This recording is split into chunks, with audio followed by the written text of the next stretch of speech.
hakuna kitu huwezi pata pesa. Hiyo ndio nimejua. Hakuna mahali huwezi toa pesa. Na si pesa tu, pesa ambayo ni safi. Pesa safi. Hata kama ni ndizi, I see people doing here, kama kwa soko, unakuja asubuhi una kitu, you are given a crate of tomatoes, unauza unarudishia mwenyewe ile ya nyanya, unakula profit.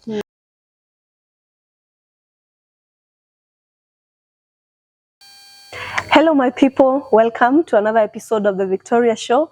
A great conversation is lined up for you today with my amazing guest here. But of course, before I introduce her, kindly like, share, subscribe if you really haven't subscribed up to now, and watch the conversation to the very end. It will be very impactful, and we will have many things to learn. So please leave a comment. Hi. Hi. How are you? I'm fine, thank you. And you? I'm also doing well. Karibu sana. Asante. Yes, please introduce yourself. I'm Beatrice Kagori Gatu. Okay. Yeah, I will talk more later. Okay, so, well, tell us something more about yourself, like where you come from. Yeah, that.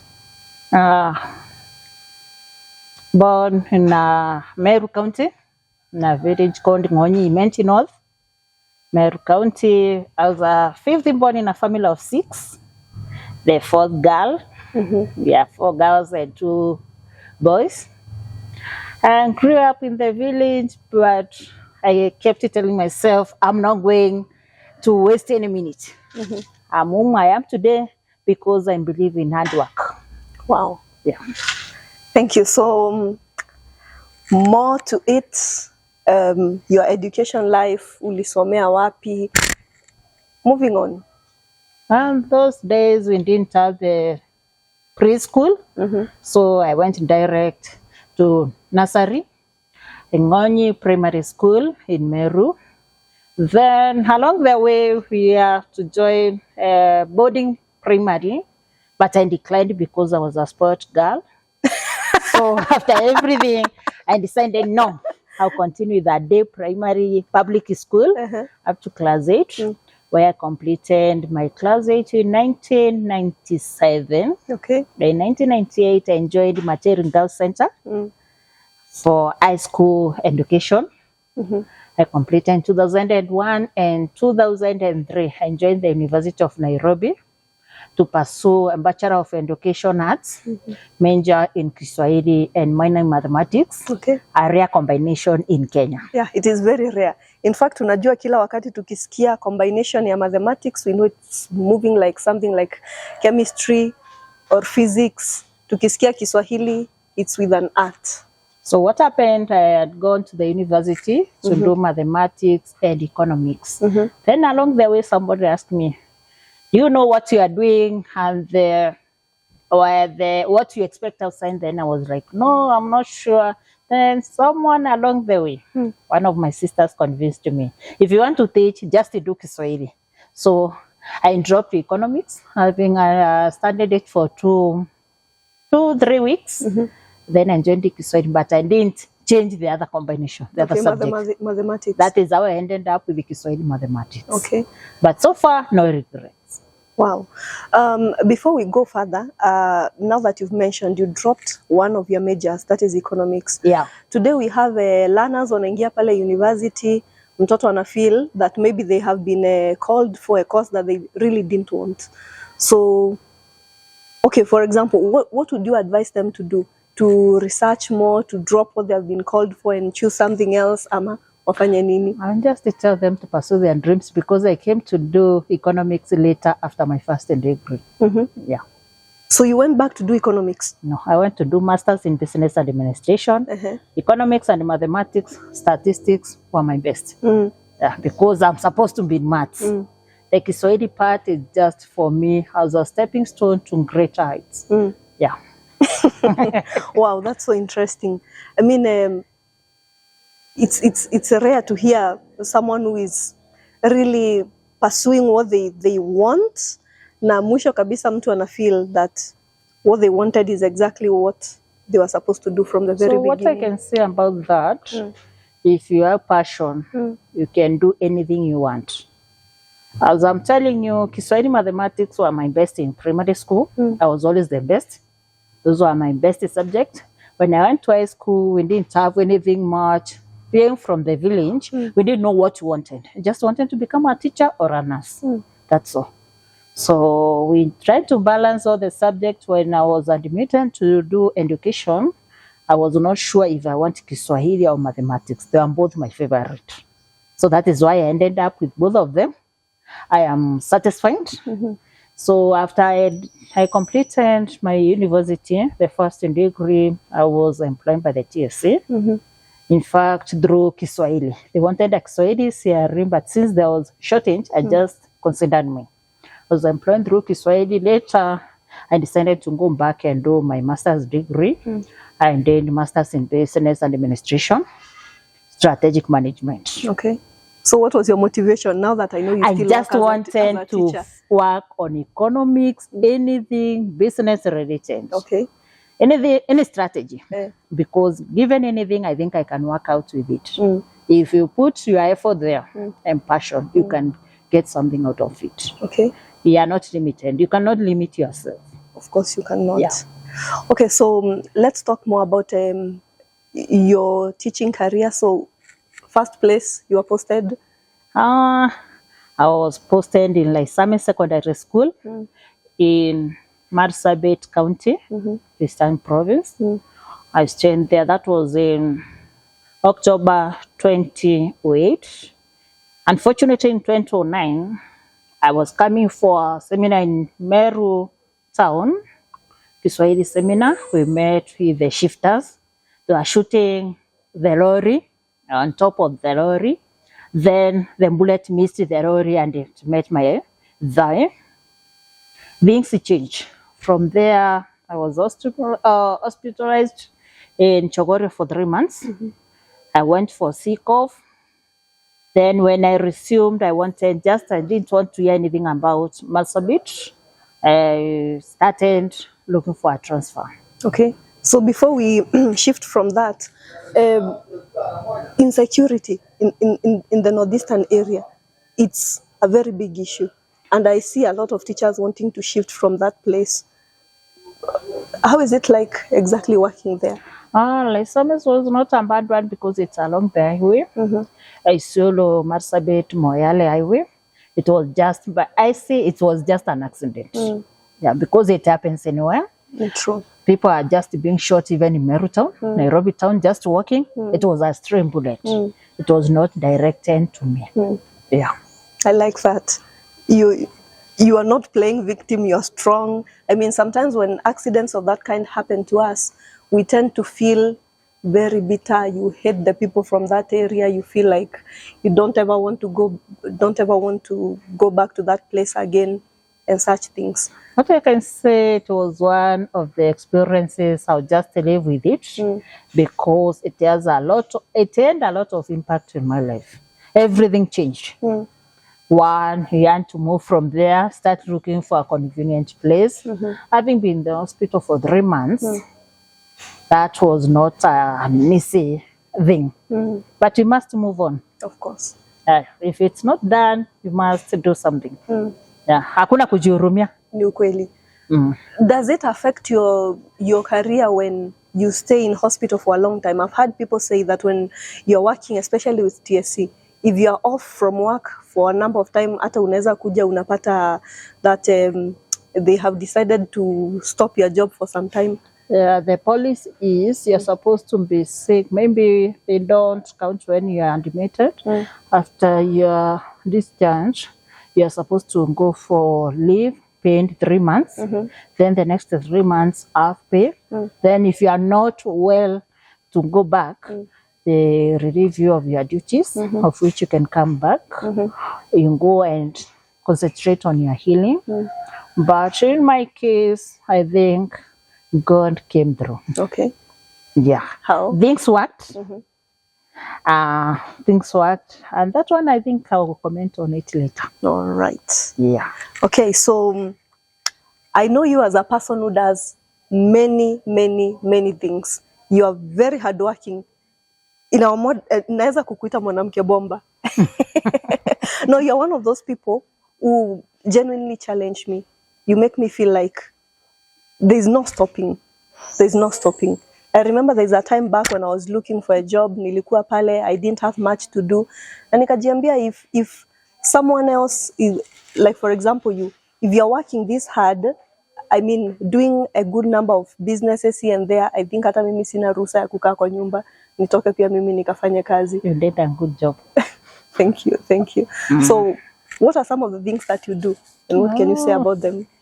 I've done a lot since I completed high school.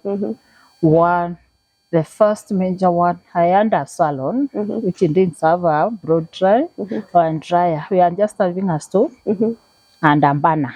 I don't know the other name. Back in them days. Yeah. Kuna mtu alikuwa ananichoma na bana nalia sana. Kuna hiyo, nyumba ilikuwa ya mabati. I think I did few months then I was like, no, let me go back home. Kwa sababu shamba haikuwa nashinda. I started doing the vegetables. Nilikuwa na ng'ombe, lakini ng'ombe nilikuwa nimepewa na baba yangu.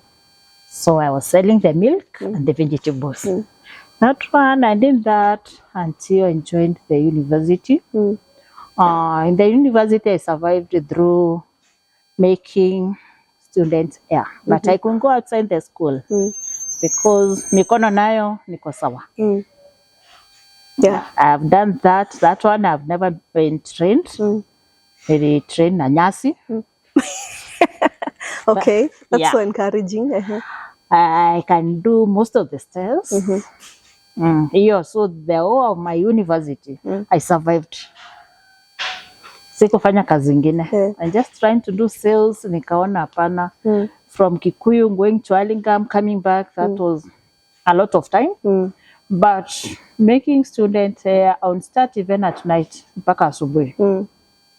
And they were cooperating, and up to now, more than 10 years later, in fact not 10, they are more than 10, around 15, 16, I still miss some of my clients. Okay. They were the best. Because atakwambia mimi niko na sherehe kesho, I'm going to Nakuru, saa hiyo ni saa 2 usiku, and you must make brains.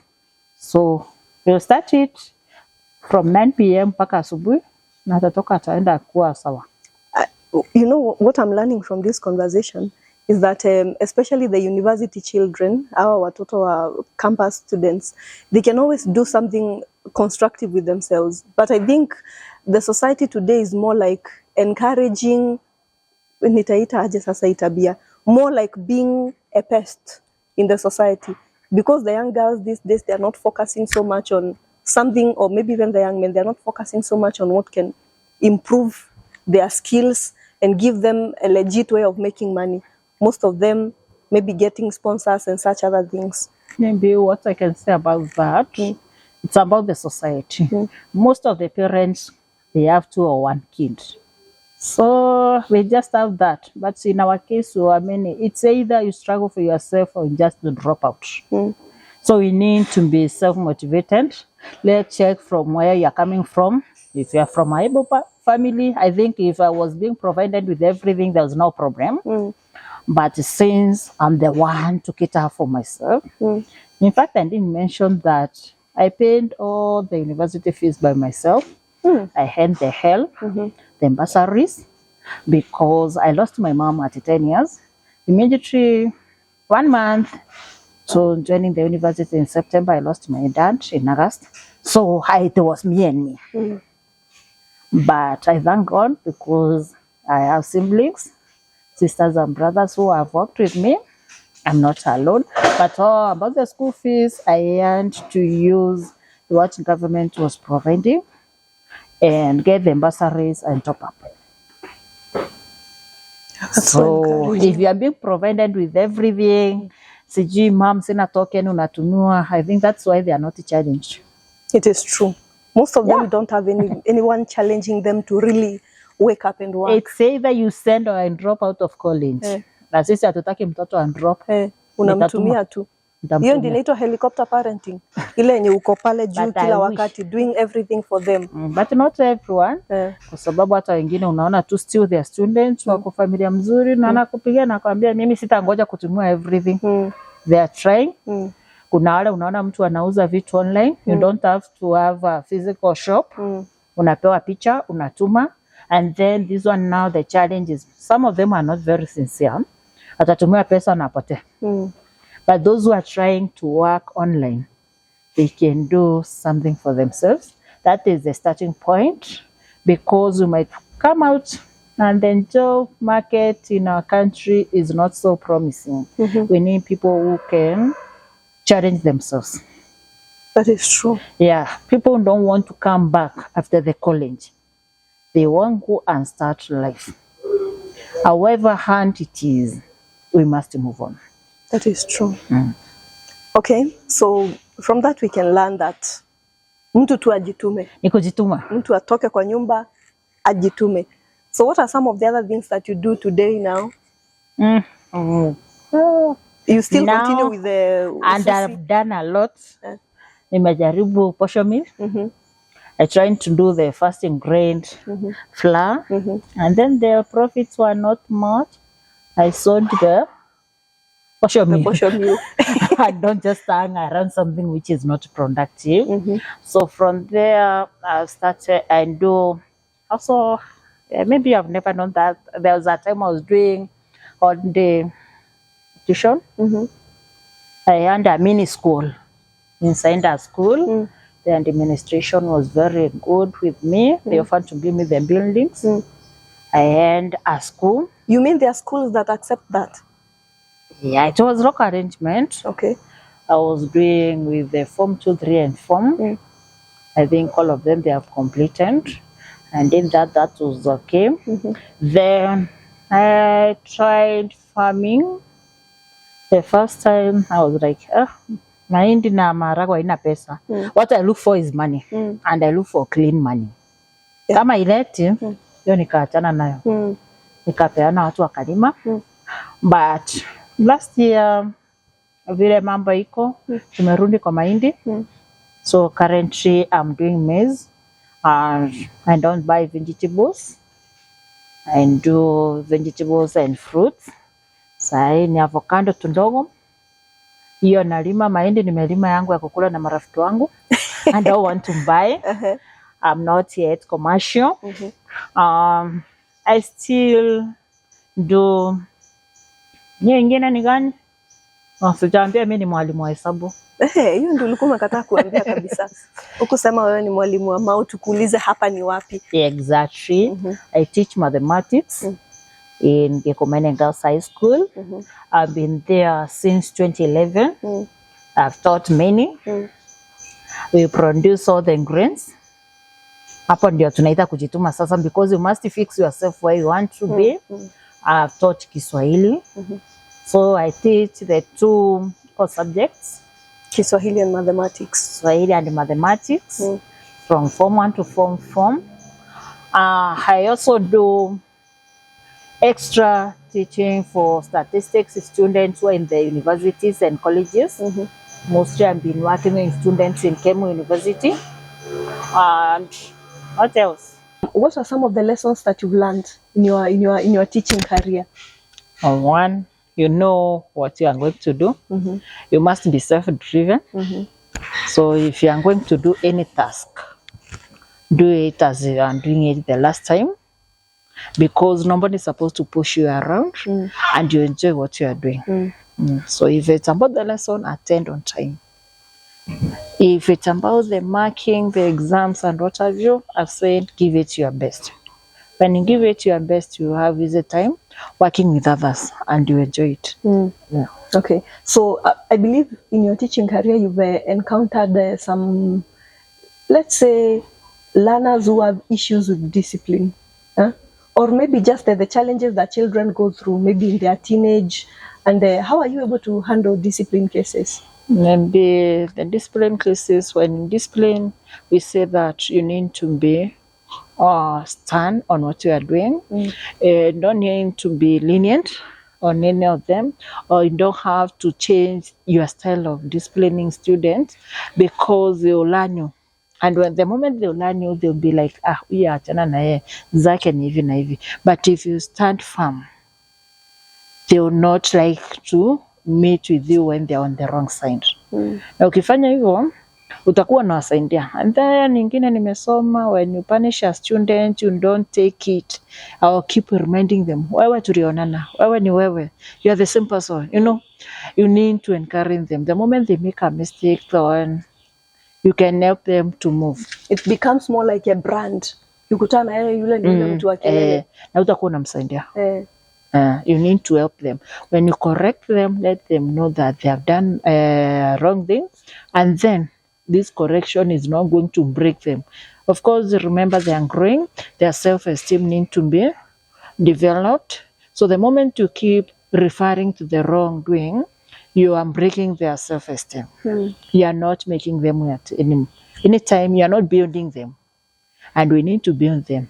Then about the development and what I've been being in a boarding school, the challenges are minimal. You cannot compare with the day schools, because their challenges are different. Okay. They are not affected by the background. The moment they come and then they're in the same environment, remember about their nurturing. The environment will bring them, will try to keep them together, compared to when they're coming in the morning, the evening, they go, the things change in the evening, in the morning, they come Monday and what have you. In a boarding school, it is easier, manageable. There is more stability for them. Yeah. Okay. Have you encountered parents that have issues? Like I have noticed, like there's a story I was told of a parent who used to bring drugs to their kids. Na anasema hiyo ndio kwetu tunafanya. That's how we operate in my house, and I should not be questioned about anything. What do you feel about those kind of people? You can't allow that in a public unless it happens in a private institution, which is a business. You know, if it's a business and they allow, then they say the client is right, this is a public institution. We have the posters, Nakanda posters. We have posters, drug-free zone. So if they cannot fit in, they're supposed to move to their place of convenience, but we don't allow any drug. Yeah. And how do you handle parents who are, let me say, difficult? They're not very supportive of teachers. They're not very supportive of the administration. Maybe unless you yourself you are difficult. My principle is that nobody you can't handle. You can reason together. You are all grown-ups. So if the parent is so difficult as they are putting it, you refer them to the education offices, the county offices. Yeah. They go and solve their issues there. Yeah. As long as there, you cannot. But I have not encountered such. It's only that some of them, they don't know. They draw some ones which are not good. What you do is just press ignore button. And assume that one, hiyo ipite tu. Hakuna wakati wa kusumbuana na mzazi. You're interacting with them for the short period of time. Remember, you're having them just for 4 years. So 4 years is a very short period of time for you to keep running after people. Ukisumbuana na mzazi. True story. Yeah. In fact, it is too short for you to keep holding grudges. And it is the same parent, you know, you also don't want teachers to transfer that to the kid, and the kid who is very innocent. You know, maybe the parent is difficult and the student is very good. So you just avoid them. True story. Okay, so what advice would you give to new employees? For example, someone has just graduated from college and they are now starting their career. Just 3 things that they should carry with them every day. What I can say, graduate with a lot of energy. Let's use the positive energy. 1, you know what you want. And the basic responsibility is teaching. Attend to your lessons. Not just attending on time. Don't be late. You have duties. You work your duties as if you are doing it the final day. Submit the marks on time. If you are given a class, become the class teacher everyone would like to have. Not just being on the wrong every time. Useme sijui sisi tunaonewa, hakuna kuonewa. Let's do our work. Let's be passionate. I've seen young teachers who are doing very well.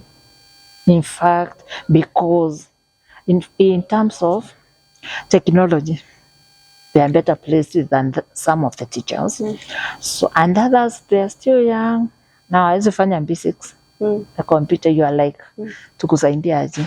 Let's be ready to be corrected. Let's be ready to learn. We learn every day. Love what you are doing. And let's be truthful. That's the only thing I can tell them. Because if you are there to make money, so bad for you. Okay.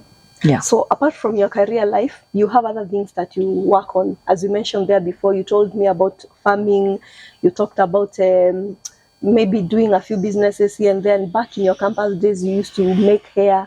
So what are some of the other things that you do to date that perhaps you'd even encourage other people to keep doing? Sahi niko na title mingi. Kuna ile anajua mama wa trench. Kuna yule atanipigia nimwambie ni yule mama wa nduve. You know, I do the second-hand clothes, mtumba. I've been selling bed sheets, children wear, dresses, gumboots, then these boots. So I've done a lot.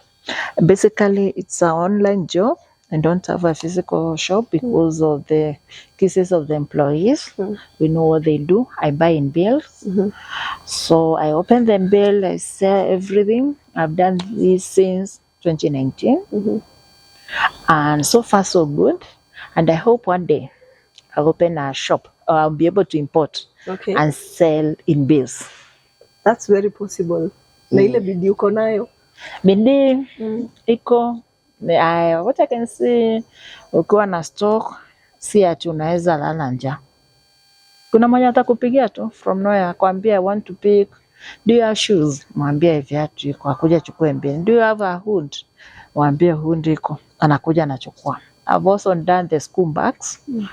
Also, I'm planning to do the mixed in bags. If this one has school bags, it has handbags, clutches. So you have all those. I also want to do the sweatpants and the wounds and the trench coats. I cannot leave the trench coats. I think so far my brand they have saved me the trench coat. Ile mama trench coat. Kuna mwenye ajui jina ingine. I've sewn that. I'm comfortable with that. Unaenda shule ukipita zako jioni over the weekend. Ukiposti tu unauza. So seeing the way you work hard, nasikia mimi nastahili kuwa nakuita mwanamke bomba. Yaani mtu mwenye bidii sana. What advice would you basically give to women for survival? One, we start with the passion. To know what you want and be ready to work. We say basically there is no tree where we pick money. We work for it, and when we work for anything, it have money. Initially singejua mtumba iko na pesa. Hakuna mwenye anajua kulima iko na pesa. What I can say right now, you don't have to have a shop. We are partnering with the people who have shops. They will give you the photos, you post, and you sell from there. Unakula commission yako. Nakwambia I'm giving you this at 200, wewe uza pesa yenye unauza. Mimi ukinipea 200, I'm okay. That is how we are trying to empower women. Hata ukikuja kwangu, uniambie mimi nataka niko na customer wawili wa trench coat. For example, I'm selling a trench coat at 400. Wewe enda uze 800. You give me 400. Hapo utapata kitu ya kukula.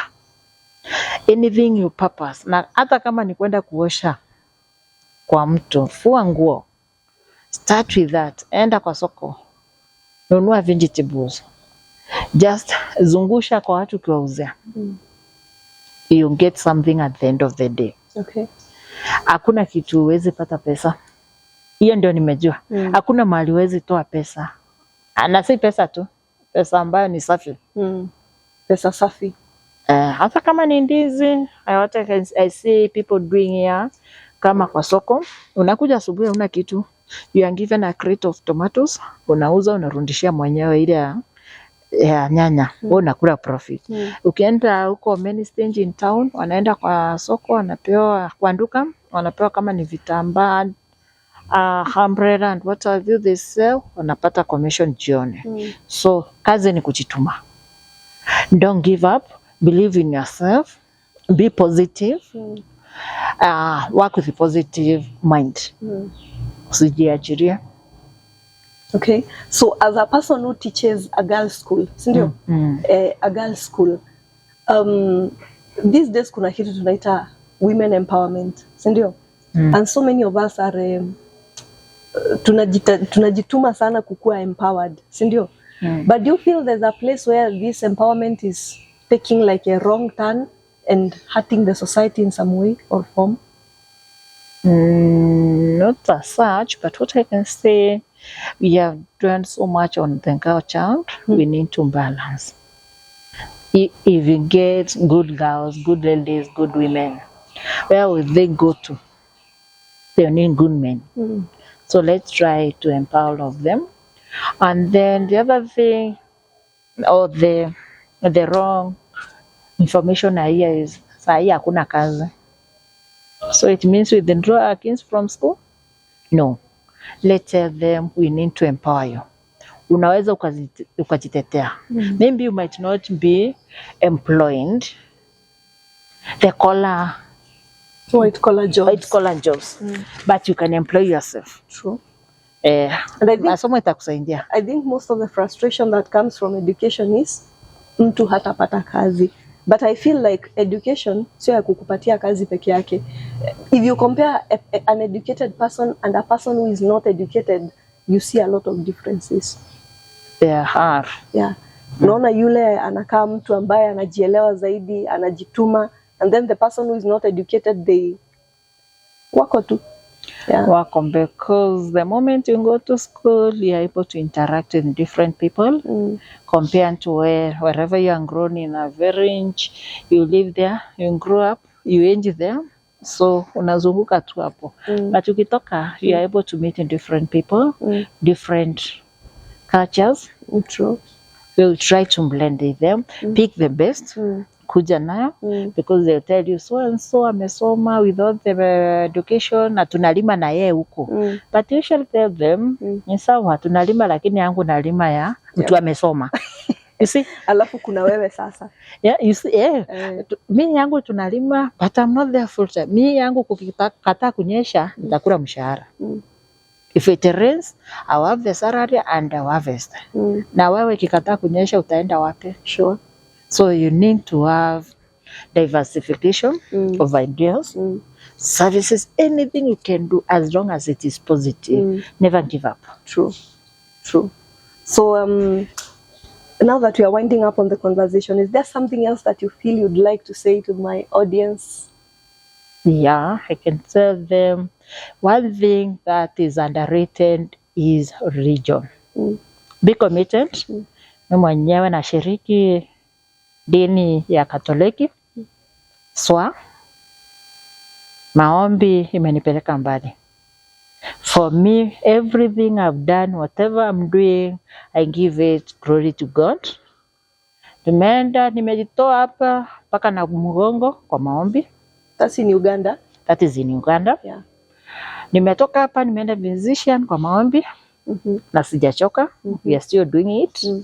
I've done 4 cycles of Vigil Novena. We do that for 9 months. Every Friday of the month. Kesha. Anasema Catholic, we don't kesha, but we do it. I've been doing it St. Joseph Cathedral Meru, St. Cecilia, Chaure, and St. Mary's Katembi. Okay. I think maombi ndio imesaidia kila mtu. Most of the things. Unatoka asubuhi, you have no plan. Naambia Mungu, I'm not asking much. Mimi naomba Mungu ukae na mimi. The other thing I can say, maybe niligundua tumesumbua Mungu sana. Mungu nipe pesa, nipe nini, and just don't pray for money, and just pray for peace of mind. And the moment I have peace of mind, pesa kama iko ama haiko, mimi sina stress. Anything stressful, I don't have that. I think we've become very materialistic. Sana. Unashinda kuambia Mungu anakupea pesa na umelala. So you don't ask for money and just ask for peace of mind. Ama unamwambia Mungu, thank you for what you have done and what you are going to do in my life. That's all. Actually, your part of Thanksgiving, we rarely go back to say thank you. Sisi ni kama wanaitwa the 10 lepers. The nine that went away. Yeah. Sisi tunakuwa hiyo kwa hiyo category sana. So maombi, hata kama you'll be mocked, you have been praying, you don't get the results and what have you, don't get tired. Okay. Usiweke msalaba chini. That one is making us to move. I have a lot I can say about that. Mimi Mungu wangu, I think, is so close to me. Anasikizanga maombi. I might have not been the best person, or I might not have received the best I wished in life, but I have what I had just because it takes care of me. True. Yeah. So do you have a family and kids? Of course. I have many kids, and they are daughters. I have a lot of daughters. Okay. Na utaki kuhesabu? In our culture, Kimeru, we don't count kids. We just have many. Yeah. You are blessed. I'm blessed with the kids. They are girls. Yeah. So what's one of your parenting hacks that you'd like to share with other people? I teach them how to pray. As some are very little, 5, one has just turned 5, the other one is turning 2 years. I can see them praying. For the meals, they just pray. Whatever they say, it's none of my business, but I know they are praying. Some of them, even the ones are not clear, but teaching kids how to pray is a basic need. That is where we are, because we are brought up in church. Very strict Roman practicing Catholic. Okay. Yeah. And you are instilling it in your babies. Yeah, that is what I'm putting up. But if God says they need to worship anywhere else, I will have no problem as long as they are 18+. Okay. Yeah. Well, that's nice. So it's been a beautiful conversation with you, Beatrice. I really appreciate you sharing your insights with us, sharing your life journey with us. I mean, I've learned that from your story, you have encountered many, let's say, painful moments. But even from all those stories, you have been very grateful. I don't see a place where you are maybe delving in self-pity or allowing bitterness to stay in your heart. You've been very vibrant. Na kujituma sana. So I'm very happy that you allowed us to have this conversation. Thank you. Yes. So my viewers, before tuende nyumbani, today we are shooting this video at a place called Patmos. Patmos is a nice place that is situated in Meru. It's in Equator, for those who know where Equator is. Along the Meru-Nairobi highway. Yeah. So you will go there. They have some beautiful facilities. They have good food, drinks, a beautiful environment where you can just stay, relax. You can hold events here, events of any kind. They have enough service providers and they are a very kind team. So I will appreciate it so much if you come here na ukifika hapo unawambia mimi ndio nilikutuma, Victoria sent you, ili wakupatie discount yangu. Anyway, so they also sell water. As you can see, is a bottle of water from Patmos, and they are a great team. So please stay, kindly come and visit this place. We shall be very grateful. From me and my guest, it's bye-bye.